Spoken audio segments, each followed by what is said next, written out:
to KingWoes Court, episode 41 inbound. Woo! We're back again. What's up? Yeah, we are back, and we have some mad motherfuckers. I can tell you, I'm getting all the mad fuckers on my show these days. It's great. I love it. A band I've wanted to get on the show for a good while now, and I'm delighted to finally have them here. Vendetta Love, welcome to KingWoes Court. What's up? How you going, man? Thanks for having us. No problem. It's good to see some good rocking Irish bands playing and giving it socks. You know, that's what I like.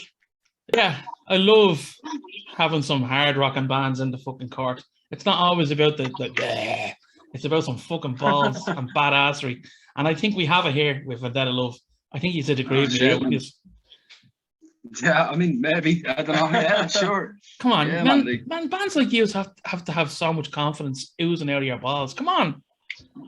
Cheers. Well, look. Yeah, I mean, like, yeah, maybe. I mean, I guess we do. I mean, when we play, yeah. But I mean, yeah, when we play it and when we're not on stage, might be two different things sometimes. You know what I mean? But I mean, the confidence is there, but sometimes it's a. You're underplaying it. You're so nice. You're underplaying it. Jesus, no. Okay, listen. Because it's my first time having you guys on KingWoes Court, tell me a bit about the band. Well, we've been going since maybe 2015. Myself and Darren hooked up. We knew each other. We knew each other. Darren. We knew each other a while. We were both playing in two different bands, and we've been kind of messaging back and forth saying, "Oh, do you want to jam? Do you want to jam?" And we finally did. And initially, it was just the two of us, and we got together and we were making some noise. We knew a bass player that was from our area as well. He stepped in for a little bit just to jam with us, but didn't work out with him. And with myself and Darren knew that we had something kind of. It just fucking it worked. And then a little while later, we met Neil. Like, we've all kind of known each other kind of in different circles. Like, we knew Chris from his band Damage Assessment. Right. And I seen Neil play a gig with his old band Area 51 one night, and we're like, that dude's a fucking dude. So we got Neil in, and we went together as a three-piece for a while, and things, like, it was cool. Like, it was really clicking. But it went quiet then again for a while, and then we got Chris in, and when the four of us got together, we were just like, oh shit, you know what I mean? Like, we were all like, we were just vibing off each other, like, because we all like kind of more or less the same stuff. Awesome. And yeah. So when we started playing together, it was just this kind of weird little click of like colors in our heads that just melded together. Well, I don't know, you know what I mean? Like, yeah, I do, absolutely. And when you can click with a group, it's just the fucking best feeling, isn't it? It really is. Yeah. Oh man, it's unreal. And like, we're all best friends, like, as well. Like, so that's really fucking, it's nice. It helps. We like each other. There's no rows or anything. Good. Where are you guys from, actually? From Laois, County Laois, in the Midlands, down in the country, in the sticks. Well, I don't know anywhere outside Dublin, so I don't know where you're talking about. We're right in the middle of Ireland. I still don't know it. I haven't a clue. Never heard of it. You're probably better off anyway. Do you know where the electric picnic is? No, you're dead. You're dead right too. Yeah. I know where he's from. My money winding is up. Don't worry. Tell me, is there much of a live scene down there, or do you have to kind of play around the country when there is a scene? Cover bands. There's a scene, but it's like, there's a lot of cover bands. There's a lot of fucking great cover bands. Some fantastic musicians down there. Absolutely. Yeah. But as far as original music goes, there's nothing. No. It's tough, isn't it? It is, yeah. Like, there's a couple of bars down there used to give us, we'd approach the bar and they'd be like, we'd be like, we want to put on an original, like, is that okay? And they'd be like, yeah, go for it. And you might have 9-10 people show up. Do you know that sort of way? Yeah. But, the scene down there is definitely more directed towards covers. and stuff. And like, Sure, that's any cool other too. small town in Ireland, it's gonna be cover bands and just keep the punters happy, put on the songs they know, and that's it. Like, It is. I've always found it hard to kind of get crowds outside of the big towns, the big cities, when when we're putting on gigs, or if we're asked to play certain gigs. People, I don't know. Maybe I don't know. It's just awkward to travel. I don't know. People want to just depends, just small town syndrome, basically. Yeah. They just want to go into the pub, want to sing along to the songs they know, and that's it. Get drunk and go home. I want to do that sometimes too, though. Oh yeah, no, it's good crack take sometimes. Not when you're playing original songs though. No. See, there's always a dosser in a band. Sean, it sounds like you're the dosser in the band. Yeah, all right, yeah, it's entirely possible, but potentially improbable as well. I don't know, man. I don't know. Maybe we're all dossers. Well, yeah, no, we're definitely all. Well, no, we're not. No. Sean's probably the least dosser of all of us. That's like the highest compliment I've ever been paid. Ah, there you go now. And there you go, all in KingWoes court. So, what would you describe your sound as? And I'll tell you if I agree with you or not. Just for fun, like. I describe our sound as I don't know, man. That's like fucking hard rock grunge with a bit of metal. A little bit of metal. A little bit of metal, would you? A little tiny bit. Maybe a smidgen. Yeah, maybe a smidgen. Like like hard rock with like that. Like grunge is a huge influence on us, but like so is the likes of like Guns N' Roses are a shared love in this band. All time favorite band. Like, yeah. And then Alice and shit. I don't know. What do we sound like? Yeah, maybe hard rock grunge, a little bit of metal tinge. Yeah. A little bit. A little flammosive metal. Like, a little sprinkle. Yeah. Enough to be cool. I know. Would you? What do you think, man? Yeah. So would you agree with that? Who did I put this down as? On the single anyway.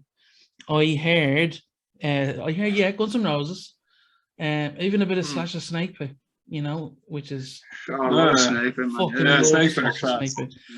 Class. Yeah, I even heard a little bit of Avenged Sevenfold in your voice. I don't know if that's an insult or not. Avenged Sevenfold. Yeah, a little. M Shadow. Yeah. No, man, that's cool. Yeah, nice one. Who else did I say? I even heard a little bit of. You probably won't like this one now, but yeah, man. I'd like that. Stereophonics. A little bit of stereophonics in your voice. That came up before. Yeah. Who said that? A couple of people have said that actually. Someone said it in some comment or something. Yeah, someone stereophonics. Yeah, I'll take that, man. No, he's like Kelly Jones, isn't it? Kelly Jones. That's I couldn't think of his name. But it's you've a good range, man. Oh, thanks, man. Shit, thank you. Absolutely. I don't know. It's just shouting, trying to stay in key, basically. You're good at it, man. You're good at it. In fairness. And so you've an EP coming out, haven't you? Yeah. Sorry, it's out. By the time we. Oh yeah, it's out. Yeah, it's out. I'm awful at this. By the time this is released, the EP will be out. Everyone will have had the chance to have a listen to it and digest it and have more confidence in your music, man. I'm only messing with you. So, what's the name of the EP? Speak Now, yeah? Yeah, Speak Now, yeah, that's the title, man. Tell me all about the process for Speak Now. Record and whatnot. I suppose like the songs that we have on the EP were kind of written over a vast period of time, because two of the songs on the EP were What's in the Blood and Follow Me Down, and they were written pretty early. One of our very first ones, yeah. Some of our very first ones. It's like 2016-ish kind of time. Yeah, but the other three, Witches and Thieves, Black and Hands, and Lost, they're newer, and so we had a pool of maybe 12, 13 songs to pick from. Nice. So that was a bit of Yeah, it was a bit of a ball breaker though. Trying to like pick what could go onto it. So we picked them. We knew what we were going to go in and do. Right. And so we went out to track mix. You know Michael out in track mix. I do indeed, gentlemen. Yeah, absolute top man. Like we went out with him and we just put him down. Like it was cool because he let us do our thing. Which you know yourself, he's really like kind of just go do your thing, guys. Yeah. And the whole process was really, really simple. I think we chose the title "Speak Now" because it's like because we've been a band quite a while, but we've not put anything official out. It kind of just like "Speak Now." "Speak Now" was taken from Line and What's in the Blood, which is "Speak Now" or "Forever Hold Your Fucking Tongue." Nice. And we were like, yeah, speak now. Yeah, this is our time to speak. You know what I mean? Like, yeah. Not trying to sound too fucking like pretentious about it, but like it's kind of like been a mantra for all of us. Like we just want to get our music out there and see what we can do. Absolutely. Yeah, but there's nothing wrong with that. There's absolutely nothing in believing in your mantra and believing in what you want to say. Absolutely. And I think people will respect it more if that's how you come across, you know. That's just my take on it. You know? Yeah, hopefully, man. Yeah. Absolutely. And it's crazy because we recorded it as well. We recorded that EP in 2020. Wow.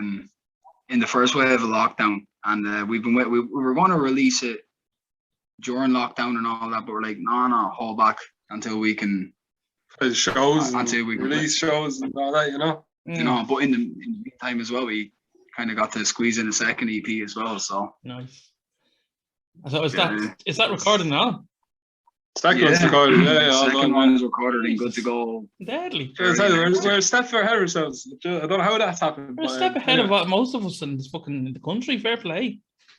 Lockdown is probably it's actually like worked out in our favor. Yeah. Like, you know, we got most productive time for sure. Most productive time of rehearsals and then going into studio and recording the second one. So we're basically a step ahead of ourselves now with releases and stuff.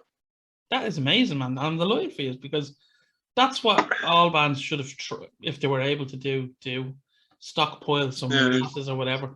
That's brilliant. Yeah. So you'll have to come on when that one's coming out as well. Oh, sure, man. If you'll have us, yeah, definitely. Absolutely. And that'll be out in what, like, before May. Great. April. Yeah. Well, don't give away too much details about that now. Let's just focus on. Just a little teaser there now. Just a little teaser. Right, well, forever hold your peace. So, so you would have been known as a live band more so, obviously. I know you have a fucking great reputation as a live band. You know. Oh yeah. Well, I would have heard you from around the circuit, like, you know. Yeah, we played some fucking. We've had some killer shows, especially you know yourself and like in Fibbers, like you know Fibbers on a good night, it's like it's just banging, like. But yeah, we've not really put out anything before, so. Yeah, now we're starting to get our shit together, put stuff out. Is that everybody's first time ever recording something, or have you done recordings before in different bands, whatever? Yeah. Oh, just the recording process, like, or is it like? Has anyone else in the band? Is this your first time ever recording something? You know, like No. We've done done separate recordings and stuff before, like each of us individually and stuff. We've recorded an EP, but we never put it out. We did actually a couple of years back. We recorded an EP, but it was fucking trash. So we were just like, we won't do that. I think we've been in studios and stuff before, but like the first time coming together as the four of us is definitely been our first time, like being in there lashing it out. Yeah. I always do a thing with each band that I tell them a name of a band that or a musician that I'm hoping they've never heard of, and if they haven't, then I want them to go check them out. Okay. I probably won't know any of these. I know you won't know the band, but I'm going to explain to you why I want to let you hear them. Right? So they're a Spanish band. They're not around anymore. and they're called Horn of the Rhino. You know, Horn of the Rhino. Bet you never heard of them, have you? Nope. Right. Perfect. Very heavy. Neil probably has. Yeah. Our bass player Neil, he literally knows every band in the world. Like, Brilliant. you might have 2 fans and they're down in the back arse of County Down or like Finland or somewhere, and Neil would have heard of them. I swear to God. Well, what I want you to do is check them out. And what I'll do later on is I'll send you a particular song or two to listen to. The vocalist sounds, now when he's not doing his heavy vocal, he sounds exactly like Chris Cornell. Oh yeah, cool. Yeah. So if you imagine really, really heavy down tune fucking riffs with Chris Cornell singing, and one of the songs even has a saxophone in it. So cool. That sounds like a hoot. I love a saxophone. That sounds good. Yeah, they're fucking amazing. So deadly. My record continues. I'm suggesting to people that they don't know that they haven't heard of them. I'm delighted. You and Neil will get on great, so definitely. Yeah. Well, you know, tell them to send me a message and we'll have a chat. You know, slide into your DMs there. Yeah. Hey Neil, how are you? I believe you liked blah blah blah. Is he the magician? Is he? No, he's the bass player. Who's the? Oh wait, no, not that. Yeah, no, he's Chris is the magician. Yeah, Magic Man Chris. Is that his nickname in the band? Is it the Magic Man? Magic Man. Magic Man. That's his. That's yeah. And he's also an animator as well. That's his job. He animates cartoons. Amazing. And does he? he's just like, you know. Does he do tricks on stage? Seriously, now? Not with us, though, but like. Oh yeah, in the middle of a guitar solo, there, just pull a rabbit. In fairness, some of his leads can be tricks. I was like, are you telling me you have a magician in the band and he doesn't bring out a fucking real long handkerchief or something, or you know, one of those tricks? I'm not. Yeah, that's a good point you're making. Yeah, that's a really good point you're making. Maybe at the end of the show. Like. Yeah, why not? Because I'll disappear in a cloud of smoke. Yeah, like Batman. Or if he's a tuning up or something, and he could go to an audience member and go, pick a card, any card, you know, whatever. Like. Oh, he does all that. Yeah, he does all that. I tell you, his card tricks are unbelievable. Oh, they're crazy. They're crazy. Oh man, there could be a new fella to the bow of Vendetta Love. I'm telling you now. I'm telling you. The support act is Chris doing magic tricks. Yeah, just dressed up as like an old witch or something. Giving all the tricks. Sure, he has his own solo project, Craven. Oh, Craven, yeah. I know that. I've heard of it. Yeah, it's good, man. I know, people know I do. We've heard of it. He might have let the cat out of the bag there. You might have to edit that out. No, you're fine. No one's going to pay attention. You are too crazy, so no one is going to give a shit. Tell you now. We're not that crazy, bro. Nah. I'm batshit. I'd say after about 2 cans, you're mental, I'd say. No, we give him 16. Like. I'm keeping it to just a 2 this time. I'm not. No, I didn't. I wouldn't say you are. Tell me this, actually. Thanks very much. I'm going to ask you to form a grunge supergroup one that hasn't been done, obviously, not like Temple of the Dog. So who would be your ultimate, like, say, bass player, guitarists, drummer, and singer? Jazz. Do you want to go first? Not really. You don't want to go first? All right. What's your vocal have to be lame? Yeah, vocals would have to be lame. It has to. It will be. Absolutely, I agree with you 110%. Yeah. It's hard not to pick Jerry for guitar, to be fair. Yeah, it is. So on the back of the song. I'm just going to pick Alice in Chains. No. Actually, no. No, I think Lane on vocals. We got Jeff M on bass just because he's cool. Just because he's fuck. He just bops around the place, and he has lovely hats. He does have lovely hats, and he wears like shorts or leggings. I mean, come on. Yeah. Right. Okay. Jazz drummer. Jazz, who'd you fucking pick? Matt Cameron or Dave Grohl, maybe. Mm, well, yeah, of course, yeah. Dave over Grohl, Cameron. yeah. Would you? Grohl's would. an animal. Like. Absolutely. Cameron's like a kind of pristine, like he'll get everything. But Grohl's just an animal behind the kit. Yeah. Like. Are we having? He'll smash the fuck out of that. Like. Are we having 2 guitar players? Yes. Okay, I'll go Stone and Jerry. Right. On guitars. Now hear me out. I would actually have to put Cornell as a rhythm guitarist. Cornell is a rhythm guitarist? Yes, because then you get his vocal as well. So Jerry, you have his back. Jerry and Chris as guitarists. Lane is the main vocalist. So there's 3 fucking 3 vocals for you. Holy shit. That's it. Imagine that. Yeah. Imagine that. It's tough to argue that, to be fair, man. Drummer is Dave Grohl, and the bass. Who did we say is bass player? Jeff Ament. That's right. There you go. That's a fucking band. There you go now. I'd still throw. I know he's not grunge. I'd still throw Duff McKagan into any bass job. Well, yeah, if we could do that, yeah. Is fucking Duff McKagan is the coolest man to ever walk this planet.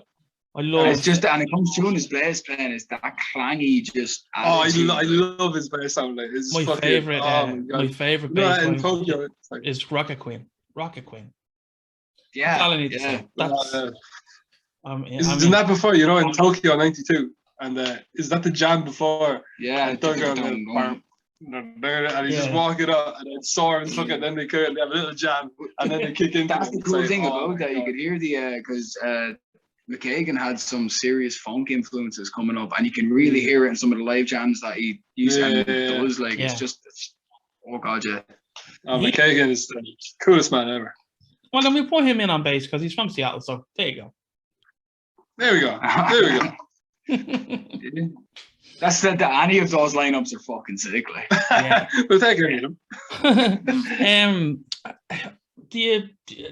Who would you say is the greatest singer from the entire grunge era, man? Oh, Lane Staley. Absolutely. Yeah, it's hard to dispute that, but like Chris Cornell has to be a close second. Oh, he is. He is just a shade below. And I'll tell you why. I'll tell you if this is for me now.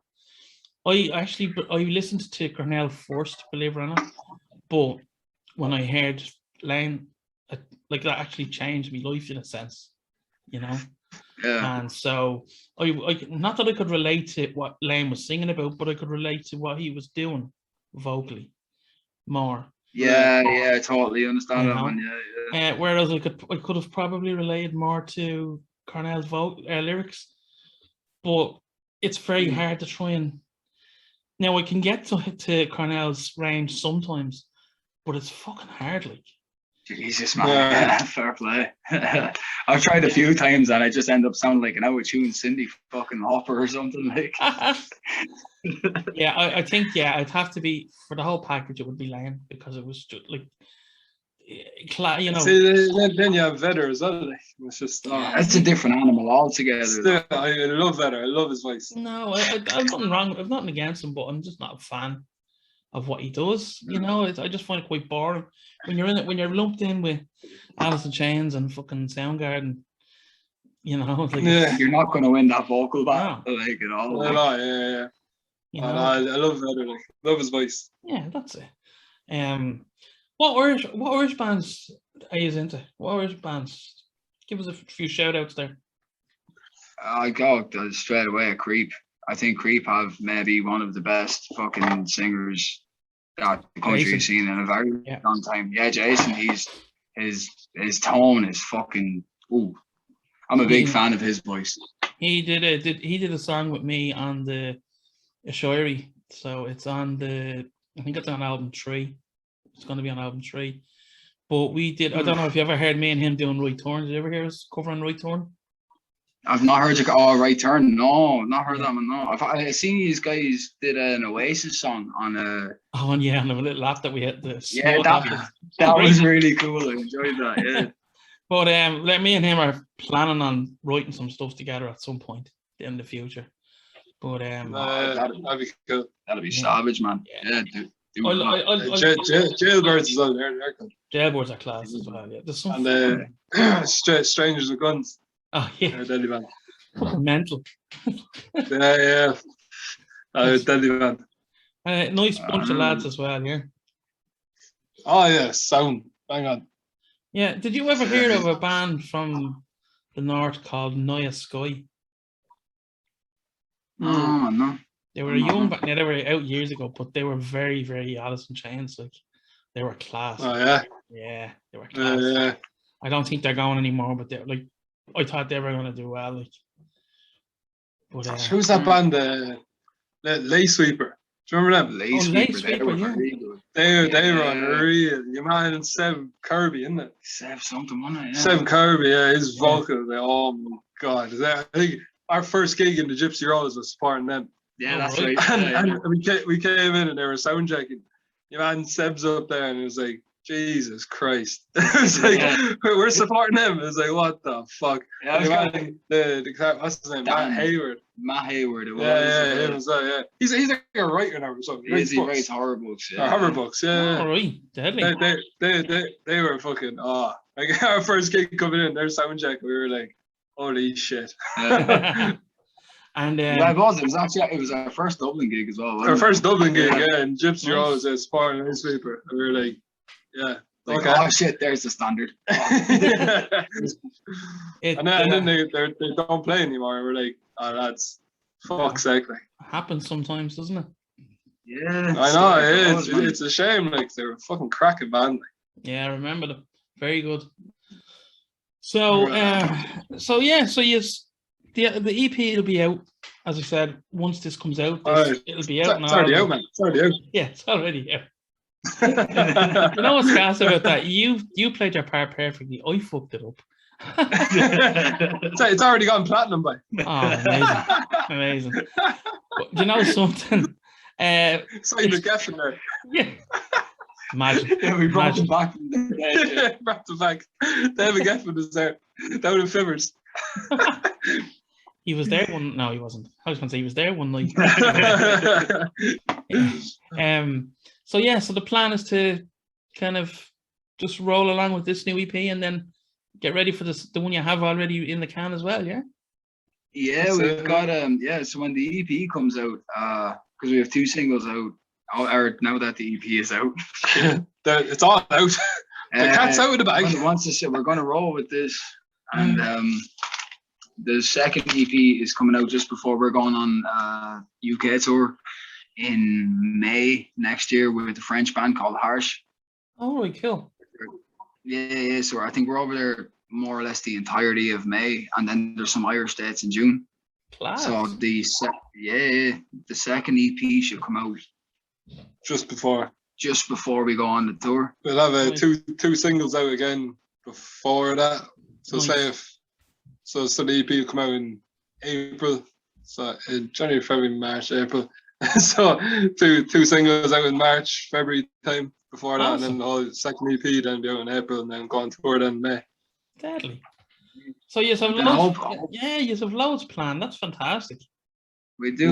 We've a little bit of a roadmap there of what we want to do. So we're hoping we can see it through anyway. I think it's like, what was it, like 21 days, like 18 gigs or something like that, all up and down the UK. I was going to say, you renting a van or what you doing? Oh, we actually have Chris Magic Man. His brother has got us a mobile home or something. He knows a guy or something like that, and then he's going to drive us as well. So I hope he's going to proper van tour like. I hope he's gonna do like a video blog or something to keep, there'll be plenty of footage. Yeah, there'll be plenty of footage, man. One way or the other, like, yeah, for sure. Deadly. Might have to delete some stuff, like, but no, they'll keep that for the Patreon account. Yeah, only fans.